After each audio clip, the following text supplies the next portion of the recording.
People, what's going on? What's going on? This is your boy from Mentourme.com. I hope my lighting is a little bit better because I got a lot of work to do with it in regards to lighting. This whole social media thing is a whole different world. People appreciate all the love. People that's always, of course, on my social media, IG, Facebook. Everybody that's watching this content as I deliver. As you guys know, I'm a life coach, investor, opportunist, individual who understands how to create wealth. Again, wealth is subjective based on who you are and what type of wealth you want. But at the end of the day, I'm an individual that came from nothing and was able to create something, and I'm still going. A lot of you always ask this question: how do you, of course, invest? Where do you start? What is investing? And today we're going to talk about that because it's essential to really, taking time to understanding how do you invest. A lot of us just want to make money. A lot of us want to create a whole bunch of, wealth and want to be able to just say, life is good. I'm stable. I'm making money. I feel great. But again, there's an art to it, and that's something I want to take time to talk about tonight. One second. Let me share this link on my Facebook as I go. One second. Here we go. Post to Facebook. Here we go. All right. Good. Guys, first and foremost, investing is a lifestyle. It's an art. It's an experience, and it also has risk. And I'm gonna be honest with you. But again, sometimes they say the more risk, the more rewards. How far from true is that? I'm not gonna lie to you. It all depends, because sometimes you take a lot of risk and you lost it all. But the goal is to strategically think about what you're doing, when you're doing it, and why you're doing it. A lot of us, we all want to make money, and I get it. A lot of us don't know where to start. Tonight, I'm going to talk to you about maybe 10 to 12 great tips to teaching you how to invest. As you guys know, I day trade stocks. I invest into real estate. I flip commercial real estate. And I have done a lot of deals recently, a big deal on understanding how to, of course, make money in an unorthodox way. A lot of you don't understand. Sometimes you don't need money to make money in real estate. And some people may call it wholesaling, but I also call it just brokering a deal. Knowing how to control a buyer and a seller and put yourself in the middle, you could really create some great wealth. So I want you guys to know investing is very broad. When we first talk about investing, what are we investing into? Are we talking about stocks, entrepreneurship? Or are we talking about real estate? Are we talking about cryptocurrency? Are we talking Forex? Are we talking self-investment? No matter what you're talking about, you got to understand what you're getting into. So the first thing I really want to take time to understand, and of course, have you guys understand, is that, do you understand what you're investing into? This is a big thing because a lot of people just want to start investing, but nobody really teaches you what should you invest into and why, and does it really fit the lifestyle and the free time you have to be able to do what you need to do. Because a lot of you may hear somebody say, oh, I'm making a lot of money doing whatever I'm doing, investing in real estate, or investing in the stock market, or investing in cryptocurrency. And it's working for them. But the question is, what works for you? What is going to work for you? And how do you figure that out? And how do you really start? Where do you start investing? Especially when we talk about real estate. That's the most common term you hear people say. Oh, when you say, are you investing? I always say, I'm investing in real estate. Again, we all know real estate has a lot of great value. One of the great values of real estate is the upside potential. Knowing that, of course, you could buy a property hypothetically at $200,000 and hold it for maybe a couple years based on where you're buying it at. And that property, let's say 5 years later, could be worth $300,000. And that difference of what it's worth today compared to when you bought it, that's called equity. And that's $100,000 right there that you could leverage, of course, by doing what we call a heat lock, or just you could do what we call a cash out refinance, which is two terms that you could actually leverage off of for having that equity and be able to invest into something that can make you more money. A lot of us, we're always asking ourselves, why put ourselves in so much debt? Where's the value? The value is simple. One is appreciation. When you're buying a property, are you buying at the right price? See, a lot of us see these low interest rates right now, so we're mentally going into this world of, okay, I'm ready to buy everything. Just because interest rates are low, that doesn't mean home prices are low. Right now, interest rates are low. That means money is affordable. That means home prices are high.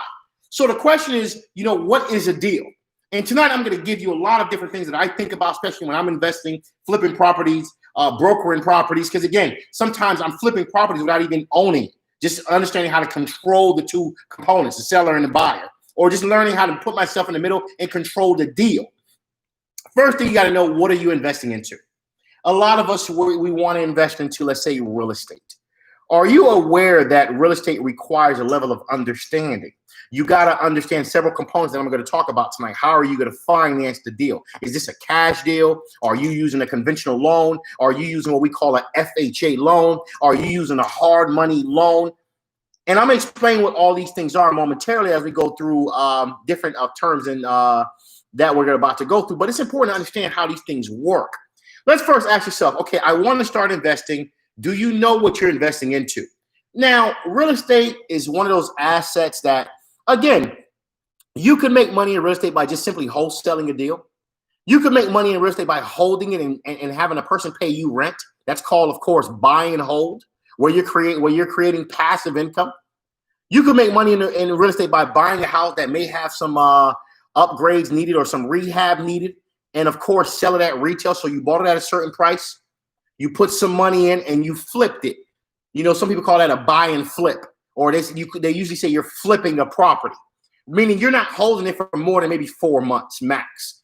Because again, FHA has different rules where sometimes if an FHA buyer wants to buy a property that you have and they're an FHA buyer, you can't sell unless it's 90 days or above. So I always hypothetically say you're going to hold the property for at least 30 to let's say about 120 days, which is 4 months. And I'm going to tell you why. Because one is the 90-day rule that FHA buyers have against them. Two is that sometimes when you find a buyer, the deal doesn't close, and now you're extended for another month or two. So a deal could actually you could actually hold a property that you're buying and flipping from 2 months to 6 months sometimes, based on a lot of factors. Did you do your numbers? This is very, very, very, very important when you're investing. A lot of us hear somebody say, oh man, there's a house for sale. You should buy it. It's a great deal. You got to understand, what does a great deal means to you? What is a great deal to you? What is the purchase price? The first question you always need to know, how much are they asking? Question number two, what's what we call the ARV, after repair value? What can I sell it for?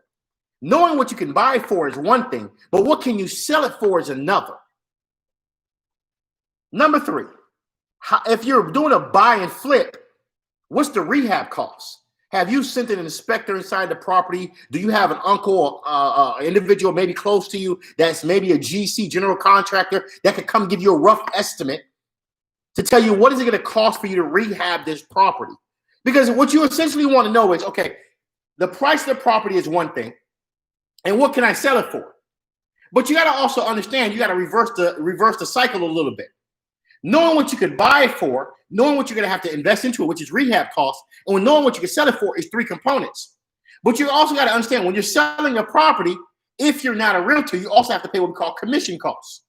So I always tell people, these are things you have to think about. 6% of whatever you're going to sell it for is going to always be reduced from whatever your selling price.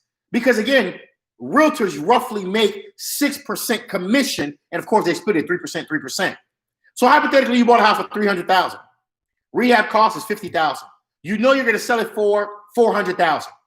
You got to understand, $400,000. If you give a 6% commission, that's $24,000. That's going to have to be reduced from your net commission check just because of commission. Another thing you need to think about when you're investing, especially into real estate, have you looked at the property taxes? Hypothetically, the person that's selling you the property bought the property 12 years ago. You're buying it today.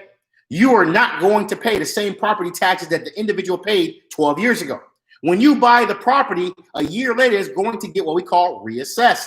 The property itself, the land, is going to get reassessed. And when it gets reassessed, your property taxes most likely is going to go up. Now, if it's going to be your primary home, a lot of people, what they do is what we call a homestead exemption, which is just a simple application with the county that you bought the property, if that's your primary home. But if it's an investment property, you cannot homestead the property. You're going to pay, of course, high property taxes. So 4 things I like to tell people to think about when you're investing into real estate. One is, what is a deal? And how do you configure what is a deal? And I'm going to talk about those things today. What is the purchase price? What's the rehab costs? What's the ARV? In other words, what's the selling price? What's the property taxes? And another thing you can think about also, what are the commissions if you have to pay it? You have to think about all these things when you're investing into real estate. Because a lot of you just think about, oh, well, somebody told me it's a great deal. It doesn't matter if it's a great deal. You got to first understand what is a great deal. And I want you guys to understand, after you do your numbers, the reason I say numbers are so important, you need to think that's going to give you a guidance on what are you going to do with the property. Sometimes you do your numbers and you realize you can't retail it because of commission. It's not worth it. So what you do is you wholesale the deal. Sometimes you realize that the deal is not really a deal. You're pretty much close to market. So what do? You hold the property. If demand for rent is high, you rent the property out and get a monthly income. And you got to understand, everything is always going to go back to the numbers. So if a person tells you there's a property for sale, it's a great deal, I hear you. But the next thing you need to think about is, how much is the property? What is the rehab cost? How much is roughly commissions? What is property taxes? And what can I sell it for, which is the ARV, after repair value. Things to definitely consider. Next thing you want to think about is this. After you've done your numbers, that's going to give you some guidance on, hold on. This is going to be a wholesale deal if I do take it. This is going to be what we call rehab, a flip deal, where you're going to just buy and flip. This may be what we call a buy and hold deal. Everything is based on the numbers and how much profits do you have left after everything is subtracted. I want you guys to understand, when you're investing, you're always trying to surpass what the bank is giving you. So one is, you got to understand, back to it again, your numbers. Hypothetically, you got a loan for a property you just bought. You bought a property for $100,000. You put, I don't know, $10,000 down on the property. So you have a loan for pretty much $90,000. They call that your LTV is a 10 to 90 LTV. Usually the LTV on a conventional loan is 20/80, meaning you put 20% down, the bank is going to finance you 80%. Any property that's not your primary home, usually they're going to want you to do what we call conventional, which is usually 20/80. But nowadays things have changed. You can now put 15% and you're still conventional. You could even put 5% and you're still conventional. But again, what a lot of lenders don't like to tell you is that they increase the interest rates and charge different points because of the fact that you didn't put 20%. And you're going to also pay an extra fee for something called PMI, premium mortgage insurance, because you did not put 20% down. So hypothetically, somebody comes to me and say, listen, there's a great deal. You need to check out this deal. My first mind is going to say this. Okay, how much are they asking? Then I'm going to, of course, the second thing I want to know is, what can I sell it for? The third thing I want to know is, maybe go take a look at the house inside. I want to know, what's the rehab cost? Bring an inspector, bring a GC, bring somebody, mom and pops, uncle, whoever you have that could check the property. Then you got to ask yourself a question. Roughly, what is commission? Now, once you have those numbers, and another thing to think about, of course, is if you're going to be, of course, renting it out, how much can I get for rent? What's the rent demand for this house, this neighborhood? What are people paying for rent in this neighborhood? And it's very important because hypothetically, you get a mortgage, 20/80 LTV. You put 20% down, they finance you to 80. Your mortgage is $1,000, but you could only rent it out for $1,200. That's not worth your time, because something we're going to talk about next, which is called your return on capital. Okay, ROI, return on investment.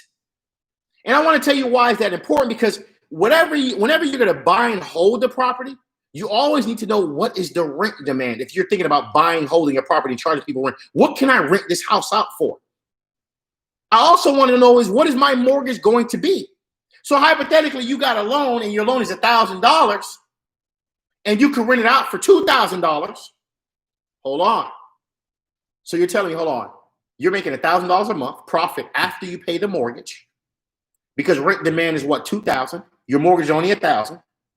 You times that by 12, that gives you what, 24,000. You divide that number, 24,000, divided by, of course, what you bought the property for. Your principal investment, let's say, for example, 100,000. So essentially, 24,000 divided by 100,000, whatever that number is,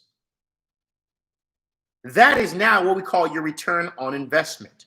And it's important to understand how to calculate return on investment. Pretty much is the net dollars you're making divided by your initial investment. So hypothetically, when you finish paying the mortgage every month, you get $1,000 in your pocket. You times it by 12. You divide that by what you paid for the property, which was $100,000. That's going to give you what we call your return on investment. This is very important to understand. Let's say your return on investment is 8%. So your ROI is 8%. Another thing I would think about, if my ROI is 8%, how much is the interest rate on the loan that the bank is giving me? So if a bank is giving you a loan at 4% and the project is giving you 8%, 8 minus 4, you're making a net of 4% interest. So the project as a whole is giving you 4% on your money. Then mentally, you got to compare. Where else can you get 4% of your money almost to a certain degree guaranteed, as long as the tenant stays and pays rent every single month on time, and of course, giving you the proper amount every single month? It's important because a lot of you don't do what we call ROI on a property, and you don't think about the fact that, hold on, the project's only giving me 4%, hypothetically. I'm going to change the example. The loan you're getting is only 3%. So let me get this right. You're getting a loan for 3% from a bank. The project is only giving you 4%. 4 minus 3%, you're only making 1%. This project is not worth your time. That, what you just calculated, is called return on investment. And a lot of us, we don't take time to calculate that. How do you calculate it? Net dollars for the month. Whatever you make per month minus the expenses, whatever that net dollar is, let's say it's $1,000, times it by 12, divided by the initial investment, what you paid for the property. So if that number was, let's say, $1,500 profit you make per month, times it by 12 after you pay the mortgage, right? You make $1,500 net per month after you pay the mortgage. Times it by 12, divided by whatever you pay for the property. So let's say $1,500 a month times 12, I'm hypothetically saying, was $40,000 profit. You divide that by whatever you pay. Let's say you pay for the property $200,000. Whatever that number is, times that by 100. That is your return on investment.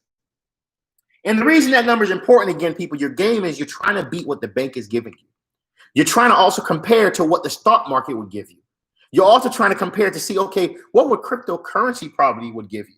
And also what would maybe investing into yourself, maybe starting a business would give you. And you're trying to see where does it make more sense to invest your money.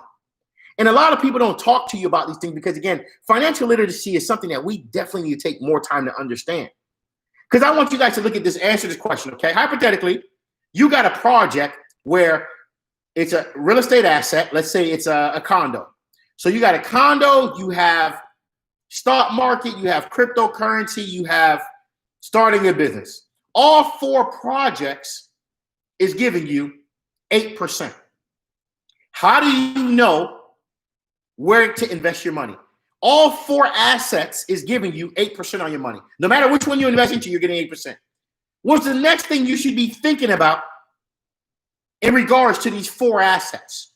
I would be thinking about which one has more risk and which one has the least amount of risk. If I'm making 8% in real estate, if I'm making 8% in the stock market, 8% in maybe commercial real estate, 8% in maybe cryptocurrency, and somebody said to me, Bobby, between those 4 or 5 things you just named, where would you invest your money? The first thing that's going to come to my mind is I need to understand where's the least amount of risk. And if the least amount of risk is in real estate, that's where I'm going to invest my money. So understanding, one, how to calculate a return on investment is important. But knowing when it comes to return on investments, it guides you into telling you, of course, which assets should you invest into. So if you don't know how to calculate an ROI, you don't even know which investment to invest into. Because again, you're not paying attention to what we call strategic risk. And it's very important because, again, your risk makes a difference. Then we go into another topic. Somebody told you there's a property for sale. It's a great property. You've done your numbers. You calculated what we call a return on investment to see what's the interest you're making on this property. You realize that you're making 7%. You realize that also you could have made 7% in the stock market, but you decided risk-wise, you feel there's less risk actually renting the property to somebody, so you decided to go with real estate. Then you got to ask yourself another question. Time value of money. Where are you going to put the least amount of time and effort when it comes to, of course, investing? This makes a difference. Let's say 2 projects is giving you 7%. Where are you going to have to put more effort and time to make your 7%? Where are you going to have to physically work harder to make your 7%? That makes a decision on where do you invest, especially when you're looking at different type of investment alternatives. But if you're looking at real estate as an investment tool and you're trying to figure out, okay, should I hold the property? Should I wholesale the property? Should I, of course, buy and flip? What boils down to is your net numbers again. How much is left over based on when you did your numbers wholesaling? When you did your numbers, of course, buy and flip? When you did your numbers, of course, buy and hold? Where are you making the most return on investment? This makes a big difference, especially when you're investing. Next thing I want to take time to talk about is when you're investing, it's always important to think about, are you going long-term, mid-term, or short-term? Which one are you trying to do based on you trying to invest? Are you trying to invest long-term, short-term, or mid-term? That's also something else you should be thinking about when you're investing into different assets. Do I want to hold the property for 5 years? Do I want to just hold the property for 5-6 months and flip it? Do I just want to get rid of the property maybe the next 30 days? That makes a difference to your investing strategy also when you're investing. And these are things you should be thinking about. You found somebody told you there's a property that's a great deal. You found a property that's a great deal. Did you check and see how much can you sell the property for? What can you rent it out for? What's your return on investment? What's the property taxes? What's the commission if I have to pay it? Roughly, it's usually 6%. These are things to really think about when you're investing into properties. Next thing, you found a property. You always got to know, okay, well, hold on. I found a great property. I want to know, how am I going to finance that property? And I spoke about this earlier. Because your ROI makes a difference. Because sometimes you actually going FHA, your ROI is no good anymore. Now your ROI is at 3% because you're not putting a lot of money down. And now the property doesn't make sense to invest into because you're going conventional. FHA. But then you realize, hold on, if I put 20% down, the mortgage goes from 1,000 to 600. Then you times that, if that's your net number, times 12 divided by how much you paid for the property. Let's say in this case, 100,000. Now you realize, hold on, the interest has changed. My return on investment has changed because I'm putting more money down and my mortgage is less. So now I went from having an ROI of 4% to maybe 7%. Because now you're going conventional, you're putting 20% down. And now the mortgage has reduced per month, which puts more money in your pocket. Then you also have the option of if you're buying cash. Sometimes a deal doesn't work FHA or conventional. But for some reason, if you actually do the numbers, because again, buying cash, you got to really think about this for a moment. Buying cash, there's no lending fee because it's your cash money. There's no interest. So you're borrowing at 0 interest. So even if the project made you 3%, you're still profitable. It made you 1%, you're still profitable. But sometimes deals don't make sense because why? You're financing a deal, and when you did it FHA or conventional, it didn't work out. But for some reason, when you did it, of course, cash, it did work out. Because when you're buying cash, you're buying at 0 interest. It's a whole different ballgame. So these are things definitely I want you guys to think about when you're investing. The next thing I want to talk about is this. Does it fit your lifestyle? This is very important. When I'm investing, especially now at 34, 33, 32, 28, 29, I'm always thinking about the future. Everything I'm doing, I'm buying and holding. I'm not just selling anymore. Because now I'm creating what we call a portfolio. I want to create a portfolio that I could pass down to my kids. So as you get older, things change. When I was younger, all I want to do is buy and flip, buy and flip, buy and flip. But sometimes you still got to buy and flip based on my age today, 34 years old, because again, the deal makes sense just flipping. It don't make sense holding. But as you get older, your mindset changes where you just don't want to buy and flip. You want to hold more.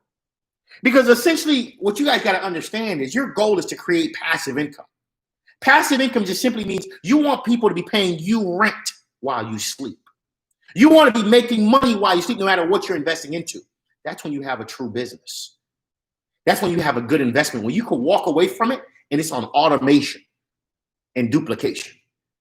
When you're sleeping at night knowing that somebody's debt is one man's income. One man's debt is another man's income. Think about this for a moment. Imagine putting 20 people in debt in an apartment building that you own, and every month you're collecting $2,400 from each person. That's a liability to the people that live there, those tenants. But that's income to you. One man's debt is another man's income. A lot of you always ask yourself a question: which side of the table do you want to be on as you get older? As I meet older people that's very successful, I've learned a lot of those individuals, what they're focused on is holding corps. They have portfolios. They have 5 homes, 10 homes, 5 buildings, 20 buildings.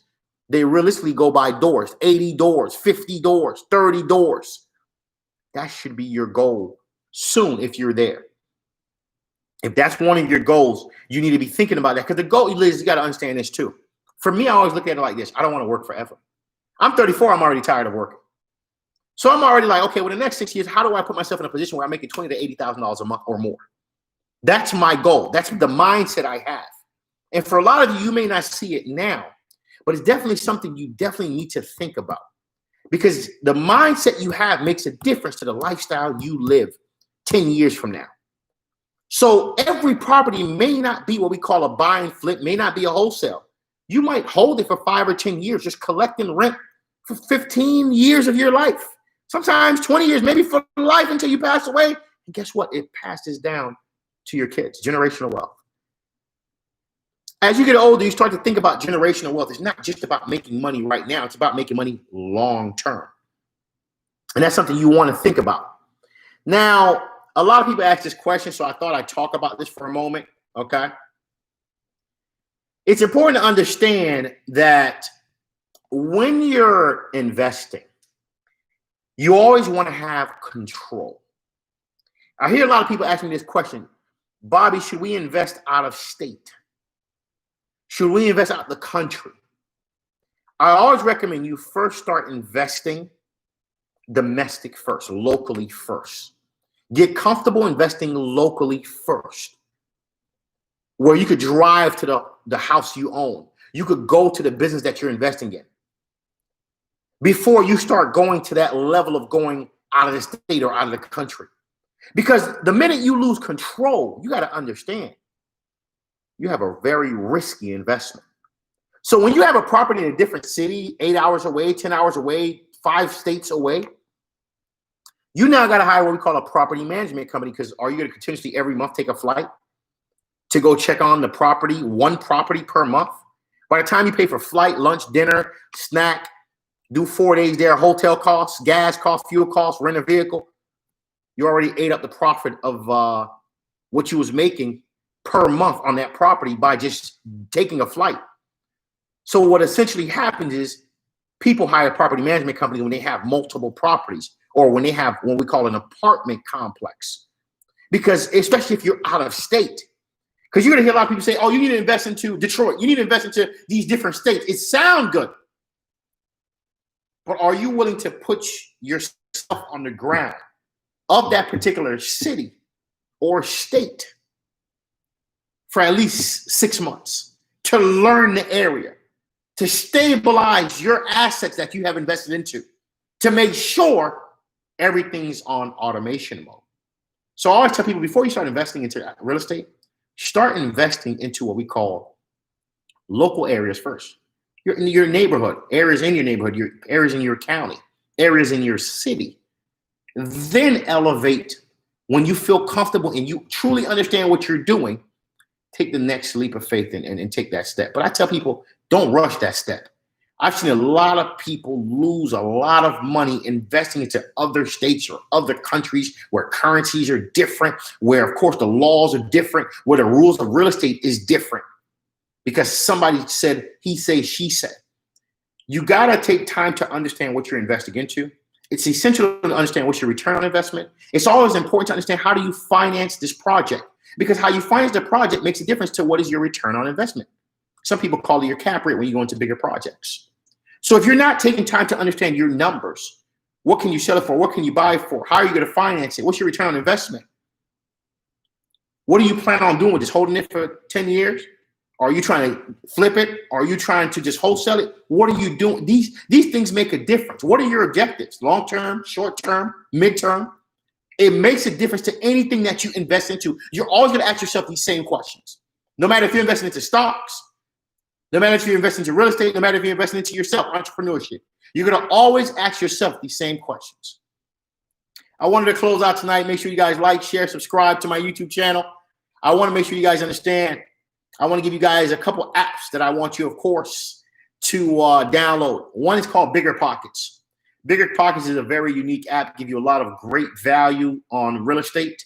Give you a lot of free information. It's a free app. I think it's a great app for a lot of beginners and experienced investors to use. It gives you a lot of good information to really guide you in the future when it comes to real estate. And you have a lot of different individuals that's on that platform that can give you expert advice on every topic that you could possibly imagine on the real estate. It's called Bigger Pockets. The next thing I want you guys to download is something called, of course, Zillow. Zillow is very important because why? Zillow not only, of course, gives you numerical values of homes, which is not the best numerical value because you use a circumference type of search.